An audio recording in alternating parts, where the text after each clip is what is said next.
حضرت سلیمان علیہ السلام کی وفات کیسے ہوئی؟ قرآن مجید کی روشنی میں جانیے اس ویڈیو میں۔ پھر جب ہم نے ان کے لیے موت کا حکم صادر کیا تو کسی چیز سے ان کا مرنا معلوم نہ ہوا مگر گھن کے کیڑے سے جو ان کے عصا کو کھاتا رہا۔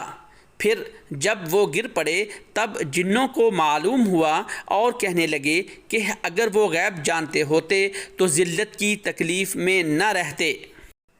اور کافر کہتے ہیں کہ قیامت کی گھڑی ہم پر نہیں آئے گی۔ کہہ دو کیوں نہیں آئے گی؟ میرے پروردگار کی قسم وہ تم پر ضرور آ کر رہے گی۔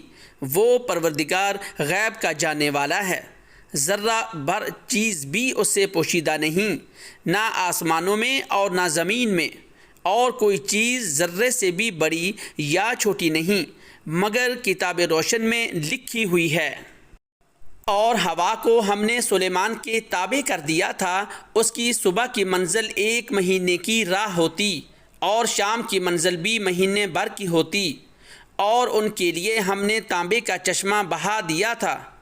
اور جنوں میں سے ایسے تھے جو ان کے پروردگار کے حکم سے ان کے آگے کام کرتے تھے، اور جو کوئی ان میں سے ہمارے حکم کے خلاف کرے گا اس کو ہم جہنم کی آگ کا مزہ چکھائیں گے۔